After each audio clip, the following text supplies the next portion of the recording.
Intercreative Sounds Mint. Hoje temos o privilégio de receber Carla Melo, CEO da empresa Rodolphe Arié, que há mais de 70 anos representa marcas como Bulgari, Hermès ou Shiseido em Portugal. A gestão estratégica de marcas de luxo é já uma parte importante do DNA da nossa convidada de hoje.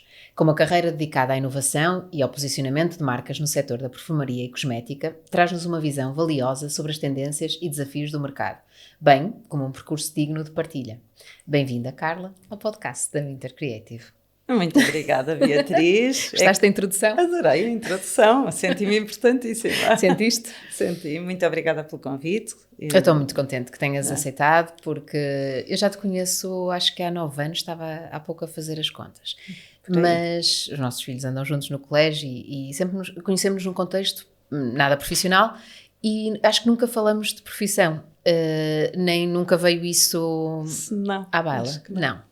Até porque eu acho que a partir de uma certa altura sabia o que fazias, o que é natural, não é? Porque vamos conhecendo, os pais vão-se percebendo, mas também nunca achei que era relevante, não sei, tínhamos outras preocupações, não é? Eles eram pequeninos. Era outro contexto, não é? E acabou por até acontecer naturalmente passado muitos anos, não é? Fizemos uma coisa em conjunto.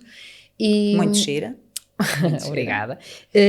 Mas não foi por isso que eu te trouxe, porque até foi uma colaboração muito pontual, mas eu sei que tens uma carreira impressionante no feminino, porque és CEO e com tudo o que isso implica, porque há um percurso até lá chegar e este é um podcast que nós falamos um bocadinho de como é que começou, do que é que representa ter essa função, e eu queria que tu explicasses um bocadinho, até porque eu própria não sei. Eu sei que tu estudaste Engenharia. Estudei Engenharia, sou engenheira de formação. Engenheira. Biotecnologia? Biotecnologia. Portanto, eu no início, quando era estudante, não fazia a mínima ideia do que é que eu queria ser. Portanto, andei no liceu, etc. Não sabia, gostava mais de ciências e, portanto, fui para a área de ciências e a certa altura passou-me ali pela cabeça ser médica. E segui essa área e quando cheguei ao 12º vi que não era mesmo isso que queria, estava um bocado perdida e tinha uns amigos e pessoas conhecidas que tinham andado na Escola Superior de Biotecnologia e acabei por ir para lá. Eras boa aluna, Carla? Era boa aluna no liceu. No início da faculdade tive ali um choque, e eu acho que tive um choque e maior choque tiveram os meus pais, porque eu chumbei o primeiro ano da faculdade. Ai, foi? Mas pela vida universitária, por tudo que aquilo... Olha, por várias razões, acho que 2 razões principais. A primeira foi porque tive mesmo uma crise de perceber que não era aquilo que eu queria fazer na minha vida, e naquela altura não havia a flexibilidade que é hoje para mudares de caminho. Sim. Para rapidamente dizeres, não é bem isto que eu quero, vou tentar outra coisa. Portanto, eu sentia ali um bocadinho o peso da responsabilidade que eu tinha escolhido aquele caminho e que eu devia manter até ao fim.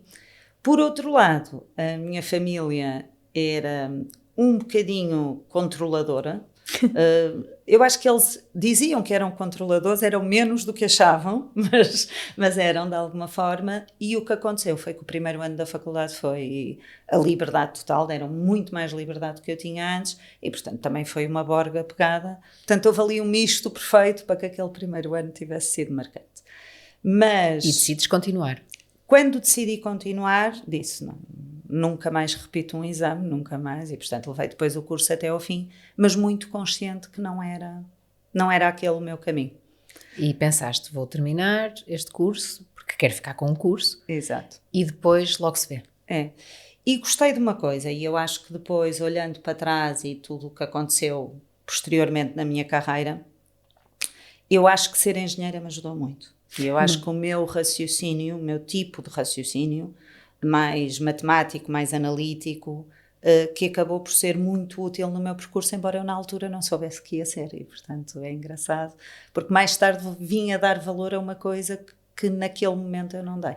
Encontramos aqui um terreno comum, porque eu também tirei engenharia, tu não sabes, se calhar. Não sabia. Engenharia civil. Engraçado. E dá uma estrutura mental diferente. Não é? Daí são, nem eu melhor, acho que nem pior, é diferente. Nem melhor nem pior, mas as capacidades mais analíticas são difíceis numa fase posterior de ir lá buscá-las. Enquanto que as soft skills acho que é mais fácil, também requer esforço, mas sim, então, sim. Então como é que evoluís para uma nova fase? Pronto, depois tive a sorte e E a mesma sorte, porque acho que há pessoas que nos marcam ao longo da nossa vida. E eu cheguei ao 4º ano da faculdade e no 5º ano da faculdade, na altura os cursos tinham 5 anos, no 5º ano da faculdade, a minha faculdade tinha uma coisa espetacular para a altura, que era, tu podias ir 6 meses para fora. E a faculdade arranjava-te um estágio fora, normalmente noutras universidades, ias com um grupo de alunos, ias para outras universidades. Estavas no Porto, aqui, na Universidade? Estava no Porto. Okay. E fui falar com um professor e disse, olha, professor, não é bem isto que eu gosto, não é bem isto que eu quero. E ele disse, tu devias ir falar com o professor Bernard Rion, que é um professor de marketing que tu ainda não tiveste, mas vais ter no 5º ano, e tu devias falar com ele. E eu fui falar com uma pessoa que eu não conhecia e com uma generosidade enorme, ele disse-me, se não é este o teu caminho, eu vou-te ajudar a encontrar um caminho novo. E o que é que ele fez? Arranjou-me um estágio dentro do âmbito do estágio da faculdade, mas um estágio em Marselha, em França, em marketing de produtos de grande consumo, em massas e arroz. E eu fui sozinha, não fui para a faculdade, para uma cidade um bocadinho problemática na altura, que era Marselha, e foi uma experiência espetacular em termos profissionais, um bocadinho dura em termos pessoais, mas profissionalmente foi a revelação. Eu disse, é isto que eu quero, não sei, não era aquela categoria de produto que me apaixonava mais, mas é isto que eu quero e acho que é por aqui que eu vou seguir. E portanto acho que foi devido a uma pessoa que eu nem sei se ele sabe a influência e o impacto que teve e o facto dele ter tido a generosidade de me arranjar isso. E depois desses 6 meses? Depois desses 6 meses eu tenho aqui um salto que é assim um bocadinho estranho, porque eu sempre trabalhei durante a faculdade. Eu trabalhava na organização de eventos, trabalhava com uma agência, que penso que ainda existe, que era a Acrópole, e organizava congressos médicos. Okay. E portanto eu consegui ao longo da faculdade ter alguma experiência profissional, que não era nada de muito profundo, mas alguma. E então o que é que eu fiz? Eu terminei o curso e imediatamente candidatei-me a um MBA, que é um salto. O MBA tem muito mais riqueza e é muito mais útil para quem tenha mais experiência profissional do que eu tinha na altura, mas foi a forma de eu conseguir mudar muito rapidamente para a carreira, sim. A carreira. E tinha que trabalhar na altura, porque eu queria pagar o meu MBA, nunca questionei sequer se os meus pais o poderiam fazer ou não, porque eu já gastei 5 anos na minha educação e agora é a altura de eu resolver o assunto a partir daqui. E portanto arranjei um MBA no Porto, para continuar a viver em casa dos meus pais, no Porto, em horário pós-laboral, e tive que arranjar um emprego. Ok, e esse emprego era? E esse emprego foi o meu primeiro e único emprego, porque nunca mais mudei. Já era no Grupo Aria? Não era no Grupo Aria, era num concorrente que o Grupo Aria comprou mais tarde. Mas eu, no fundo, a decisão de sair de uma empresa ou a decisão de entrar num recrutamento eu nunca tive, tirando esse momento na minha vida. E, portanto, é engraçado e tenho imenso respeito às vezes, sobretudo nos primeiros dias das pessoas quando estão a trabalhar, tento sempre que posso estar com elas e dizer-lhes qualquer coisa, porque eu acho que a sensação de entrar no escritório sem se conhecer ninguém deve ser avassaladora às vezes. Sim, não é? Sim. E eu nunca a tive, e portanto nunca a tive dessa vez, mas foi uma vez e tinha 24 anos, e foi há muitos. Como é que se faz um percurso inteiro numa mesma empresa? É uma empresa que muda muito, porque tu também mudas, não é? Ao longo da vida. Certo. As tuas necessidades, as tuas vontades. A empresa vai-te dando sempre resposta a tudo isso? Foi-te sempre reconhecendo? Foi. Eu acho que fiz tudo. E quando digo tudo, quase tudo. Não trabalhei no armazém. Eu fiz vendas, eu comecei como assistente de marketing. E depois, que era o que era conciliável também com o horário de que eu tinha que sair mais cedo para ir para a faculdade, e depois a coisa começou a evoluir e era uma empresa também muito dinâmica e que tinha sempre coisas novas a acontecer, e eu era sempre a primeira, porque queria crescer, obviamente, e era sempre a primeira a dizer, eu fico, eu gostava disso, se puder, e pronto, e aprendi imenso, cresci imenso, fiz trade marketing, fiz FIA de equipas de vendas, fiz parte comercial, negociação comercial, e depois entrei mais, comecei logo no início, mas depois estabeleci-me mais na área de marketing, e foi aí que fiz grande parte da minha carreira, e é uma área, em área de distribuição, que tem coisas às vezes limitativas. Nós não temos uma liberdade criativa enorme, acho que às vezes as pessoas olham para os nomes das marcas e têm uma certa ilusão daquilo, até que ponto é que nós podemos desenvolver uma estratégia de marketing. Certo, porque estamos muito condicionados às estratégias internacionais pré-definidas, mas consegui encontrar um sítio que sempre, porque as marcas vão mudando também, e portanto às vezes quando se diz estou a fazer o mesmo, mas estou a fazer o mesmo com uma marca diferente, e portanto precisa de um mindset diferente e precisa de um raciocínio diferente por trás. E portanto trabalhei muitas marcas ao longo da minha vida. Outro dia tentei fazer uma lista, porque me perguntavam, mas quantas marcas é que já trabalhou?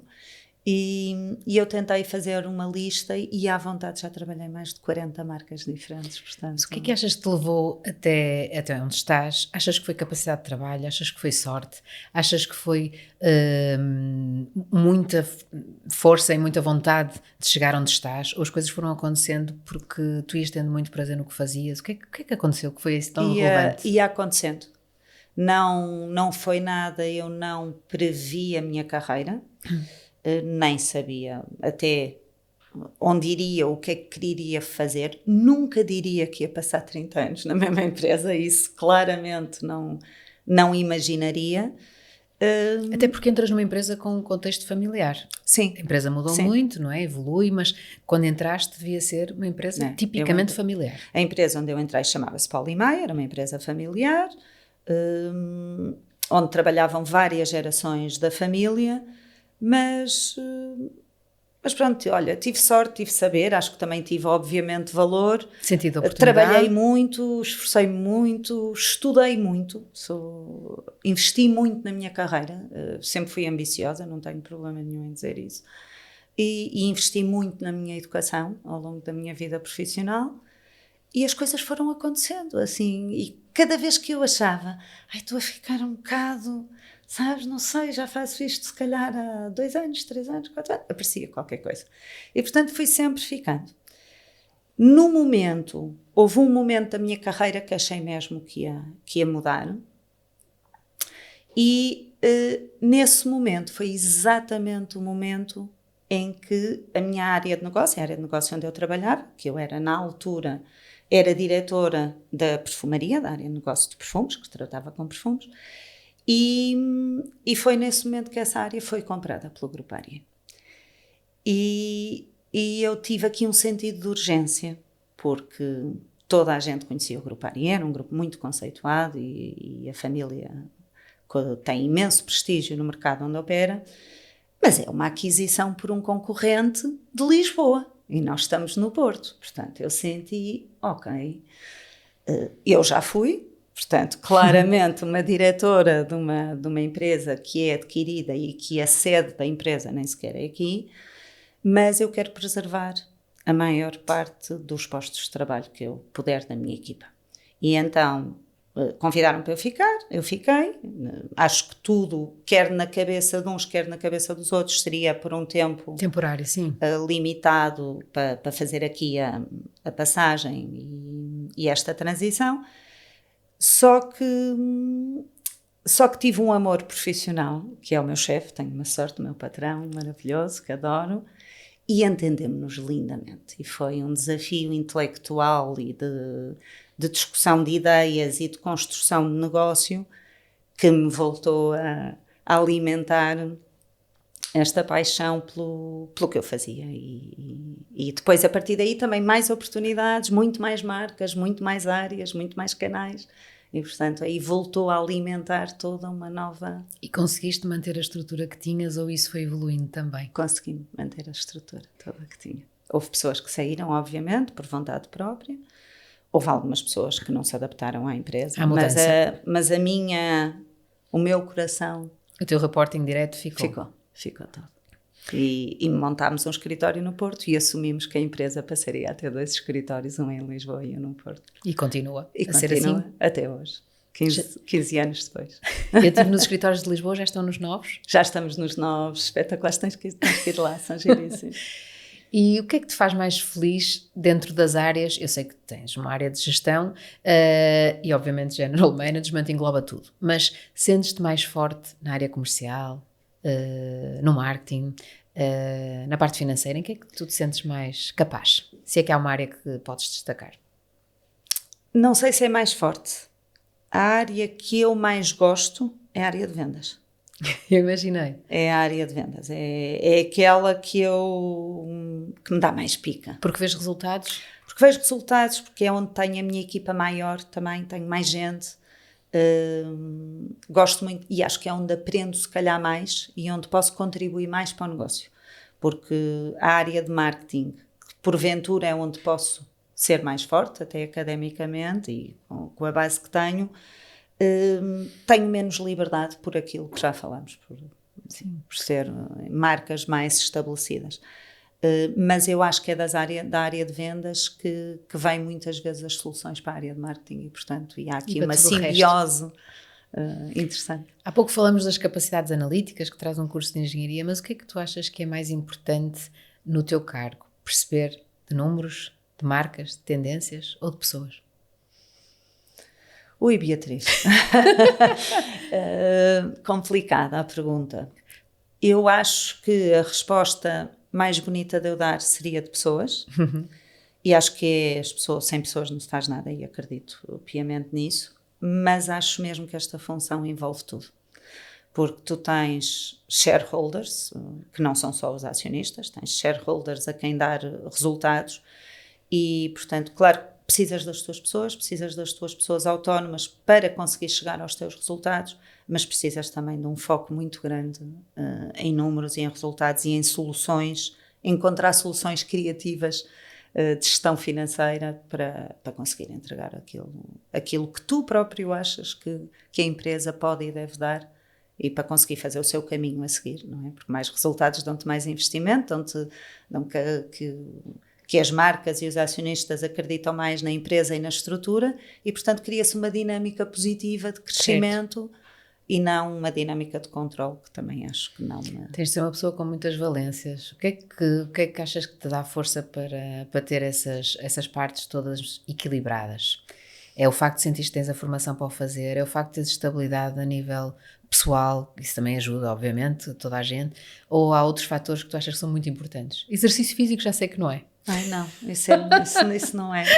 Devia ser, não é? Para todos. Ser, mas não é. Sim. Mas o que é que achas que te dá essa capacidade? Vem de ti. Eu acho que eu acho que sou uma sortuda, não é?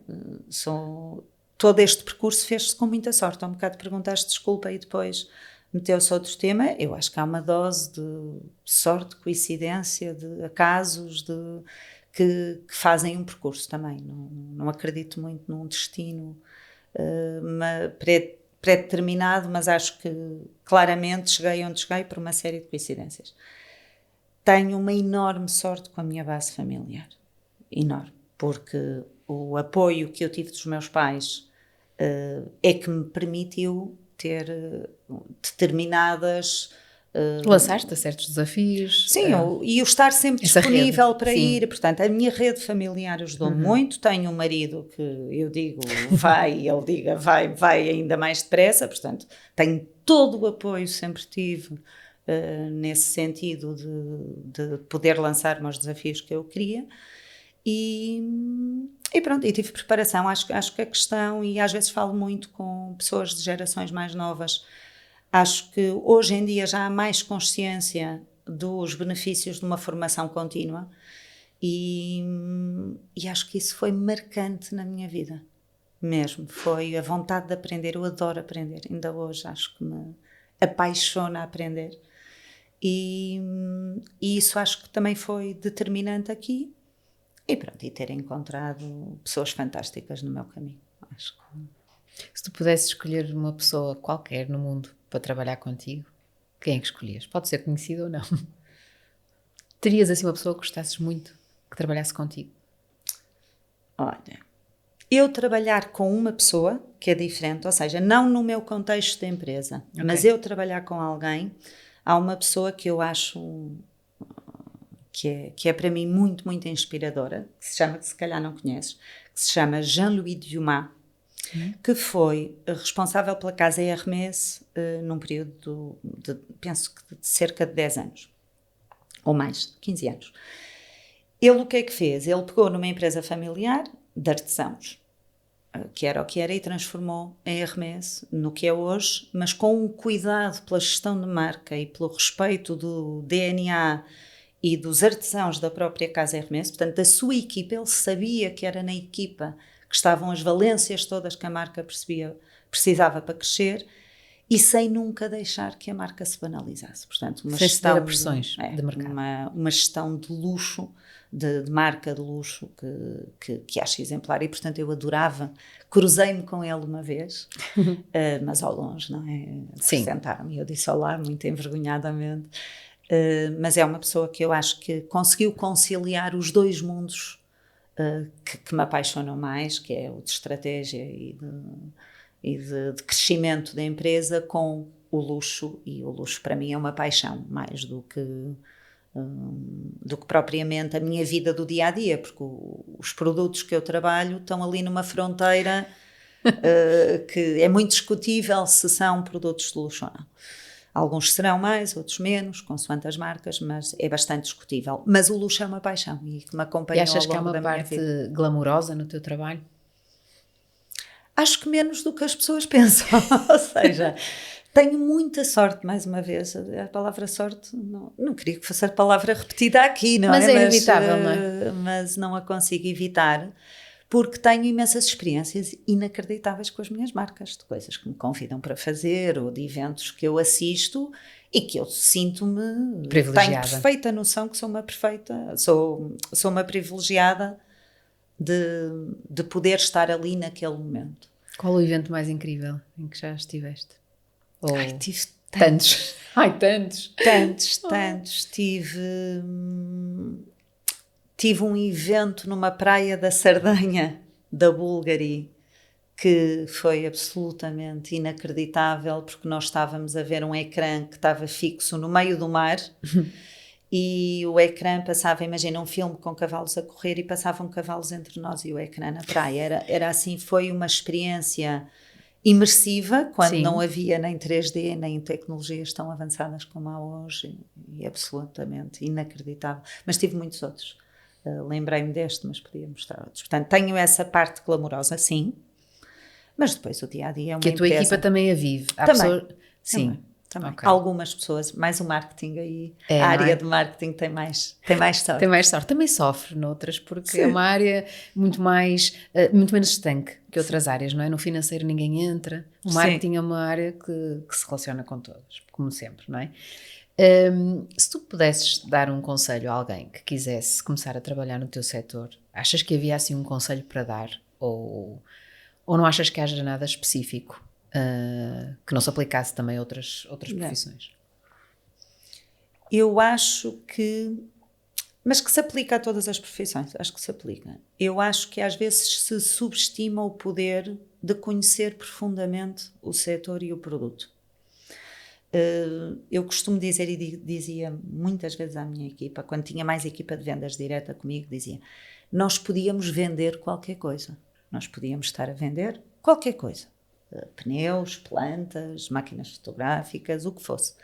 Mas nós temos a sorte de estar a vender um produto que inspira as pessoas e que conta histórias e que nos faz sonhar, e portanto acho que temos que ter muita noção do nosso produto e daquilo que nós queremos que o consumidor sinta com o nosso produto. Mas isso também penso que se aplica a todas as outras áreas. Mas para além de conhecer, tu achas que é importante gostar? Tu achas que é importante ou só conhecer? Acho que é importante perceber o impacto positivo que isso pode ter nas pessoas. Por exemplo, nós vendemos várias categorias de beleza, não quer dizer que eu uso todas as categorias de beleza. Eu acho que tu não precisas de ser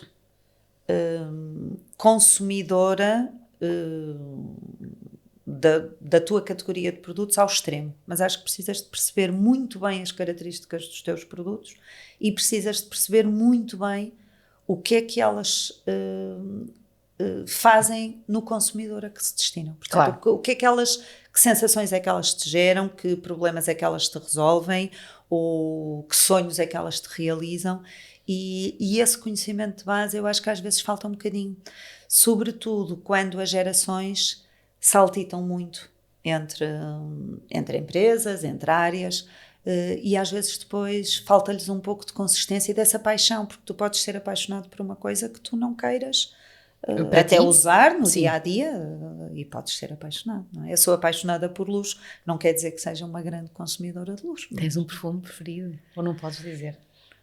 Olha, não tenho e tenho, vou-te explicar. Eu ainda não descobri o meu perfume.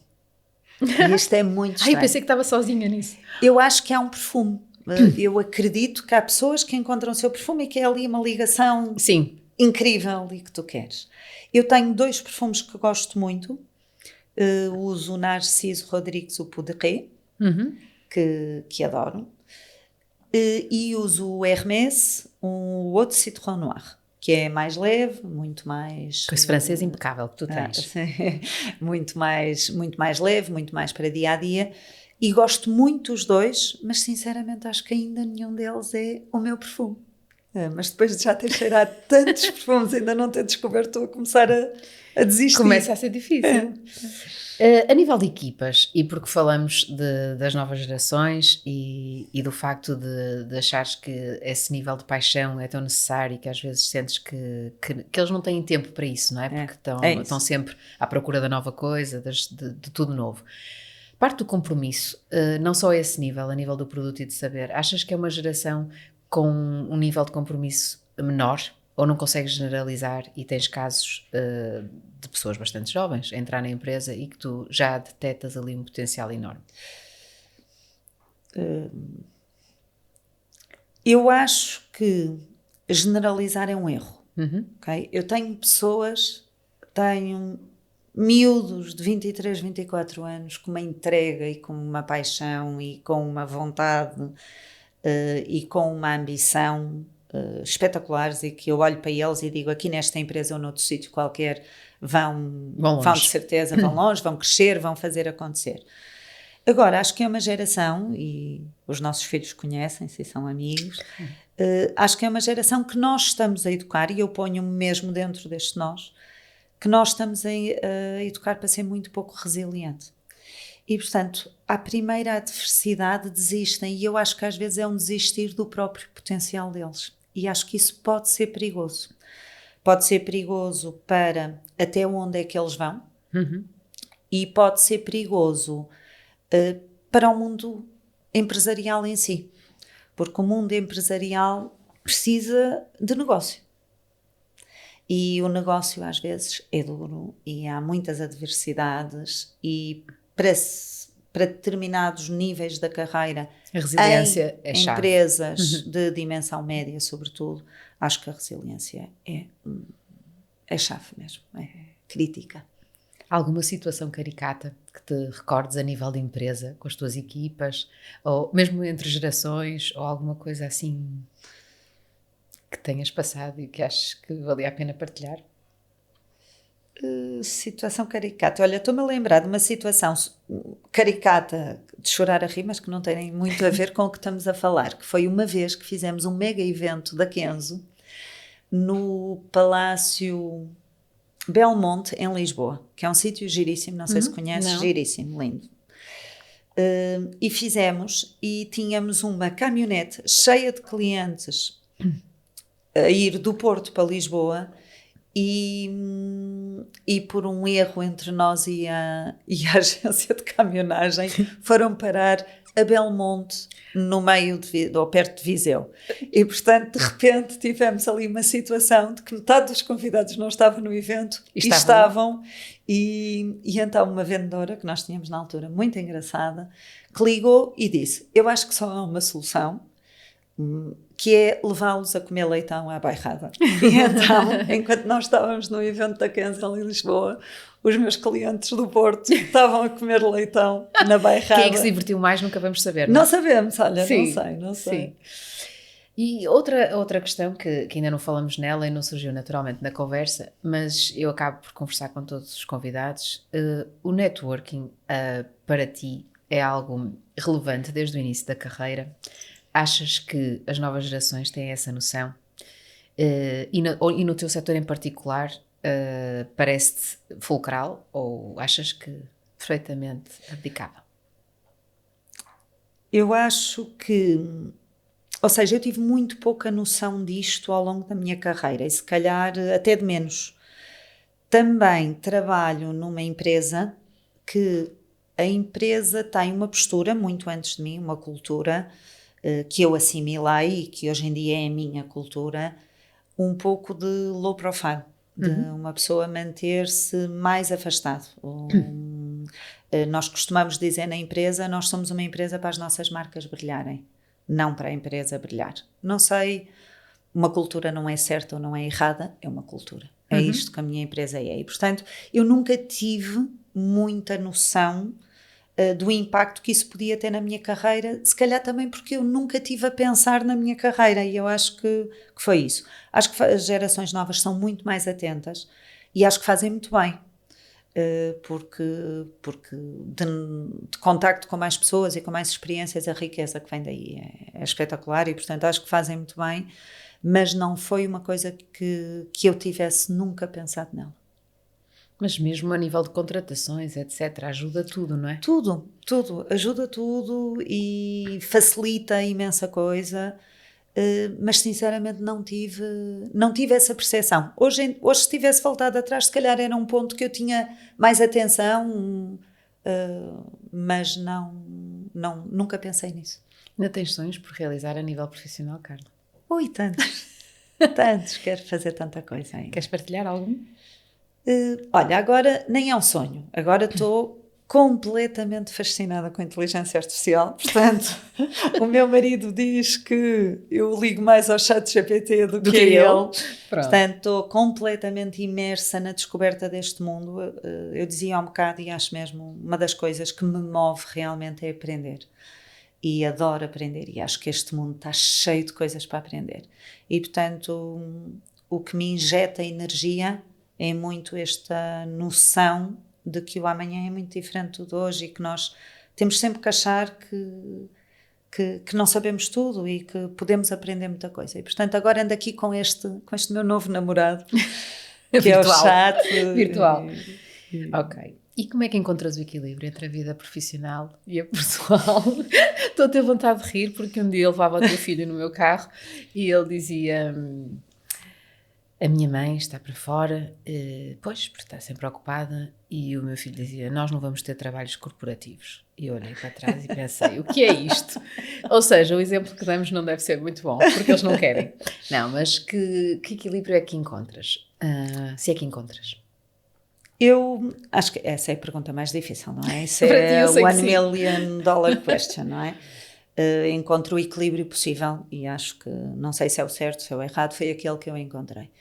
Houve uma altura da minha vida, eu tive os meus 2 filhos mais velhos, são muito próximos.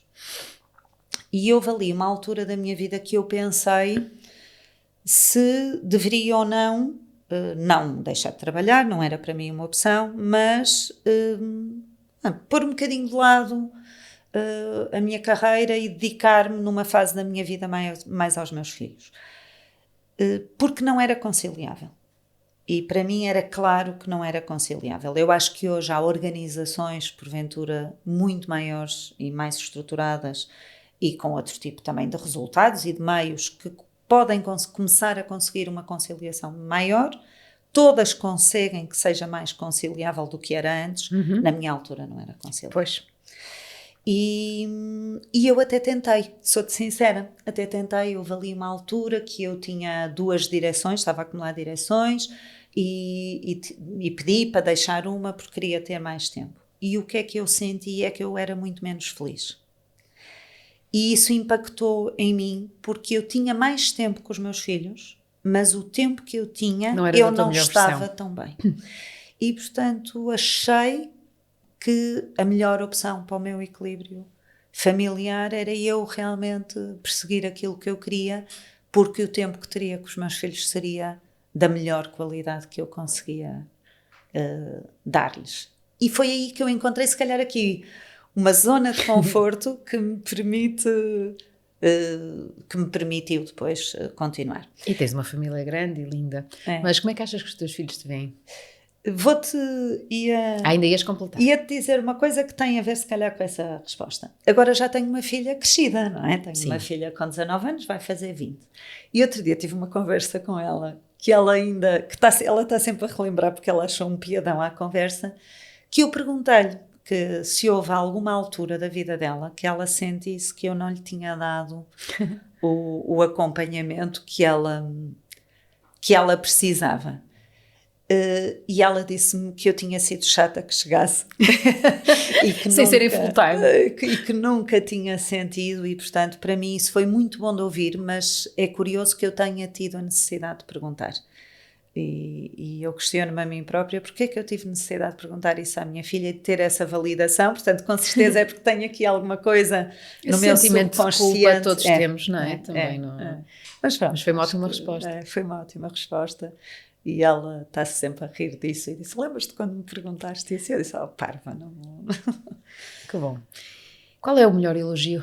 Qual o melhor elogio que recebeste durante toda a tua carreira? O maior elogio. Houve uma frase que me marcou, não foi um elogio. Quer dizer, eu acho que foi um elogio, ou pelo menos eu acho que foi, mas um elogio muito escondido, mas que me deu imensa motivação e que me deu imenso drive para o que depois eu fiz. Na altura, portanto, os acionistas da empresa onde eu trabalho, a certa altura decidiram fazer uma integração vertical do negócio e compraram a Perfumes e Companhia, que era o nosso maior cliente, e isso fez com que a gestão tivesse que ser separada entre a empresa, que então aí fundiu-se Lisboa e Porto e fez-se uma empresa única, a Rodolfo Faria Perfumaria Cosmética S.A., e foi nessa altura que eles me convidaram para eu ser CEO da empresa, porque eu era diretora-geral da empresa só de perfumaria, só do Porto. E quando eles me convidaram para eu ser CEO, portanto, eu tinha uma equipa minha de base que já vinha comigo de trás e que era 20 ou 30% da equipa, mas havia 70% da equipa com que eu nunca tinha trabalhado diretamente. E, portanto, foi ali um grande desafio, porque era numa empresa familiar, era a primeira pessoa não família que aparecia como responsável da empresa, e eu estava com um peso nos ombros. Então, eu naquele dia estava nervosa, porque foi mesmo anunciado à equipa toda em conjunto, não só que elementos da família muito marcantes na gestão da empresa iam se afastar, como, ao mesmo tempo, portanto, era tudo em simultâneo, que vinha a rapariga lá do Porto ser CEO. Não sabias a reação? Nem imaginavas? Ou seja, tinha receio, e alguns dos receios cumpriram-se, de alguma reação. Tive ali um período de alguma complexidade, ultrapassável, mas de alguma complexidade. Mas na altura em que o Charles Arié me apresentou à empresa e disse: quem vai ficar como CEO da empresa é a Carla, e disse o seguinte, que eu nunca me vou esquecer. E eu disse: alguns de vocês conhecem, alguns de vocês não conhecem tão bem, mas eu tenho a certeza que vão adorar conhecer. E não disse mais nada. E, portanto, mas aquilo fez-me um peso nos meus ombros muito positivo, e eu acho que ele o disse com muito bom, como um elogio, que eu percebi como um elogio, mas acho que me movimentou durante muito tempo essas palavras. Estar à altura dessas palavras. Sim. Obrigada, Carla. Chegamos ao fim do podcast.